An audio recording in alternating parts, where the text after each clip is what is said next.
Hello everyone. So நெறைய parents வந்து child வந்து டேண்ட்ரம் இருக்கும்போது எப்படி ஹேண்டில் பண்ணுறதுன்னு கேட்குறாங்க.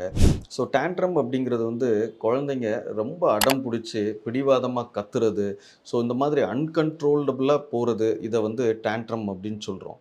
ஸோ இதை எப்படி நம்ம பொறுமையாக ஹேண்டில் பண்ணுறது அப்படிங்கிறத பார்க்கணும். ஸோ இது எதனால குழந்தைங்க பண்ணுறாங்க அப்படின்னு சொன்னால், அவங்களோட ஃபீலிங்ஸை வந்து எப்படி எக்ஸ்பிரஸ் பண்ணுறதுன்னு தெரியல. நம்ம எப்படி புரிஞ்சுக்கிற மாதிரி நமக்கு சொல்கிறது அப்படிங்கிறது தெரியாம தான் இந்த மாதிரி கத்துறாங்க. ஸோ இதை வந்து எப்படி நம்ம ஐடென்டிஃபை பண்ணணும் அப்படின்னு சொன்னால், ஃபஸ்ட்டு இந்த மாதிரி டைமில் நம்மளும் குழந்தைங்க கூட கத்தாம கொஞ்சம் பொறுமையாக குழந்தை என்ன சொல்ல வர்றாங்க, எதனால இப்படி அவங்க கத்துறாங்க அப்படிங்கிறத புரிஞ்சுக்கிட்டு, அதை வந்து கொஞ்சம் நிதானமாக அவங்களுக்கு வந்து எடுத்து சொல்லணும்.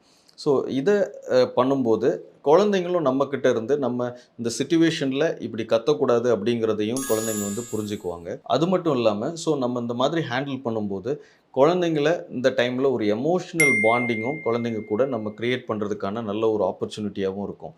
ஸோ டேண்ட்ரமில் குழந்தைங்க வந்து இந்த மாதிரி கத்தும்போது நம்மளும் அதை வந்து ஷவுட் பண்ணி குழந்தைங்க கூட கத்தாமல் கொஞ்சம் நிதானமாக எதனால் அவங்க இந்த மாதிரி இருக்காங்க அப்படிங்கிறத தெரிஞ்சுக்கிட்டு அதுக்கேற்ற மாதிரி நம்ம கொஞ்சம் பொறுமையாக அவங்களுக்கு பதில் சொல்லும்போது ஓவர் அ டைம் மெதுவாக குழந்தைங்க வந்து மாறிடுவாங்க. தேங்க்யூ.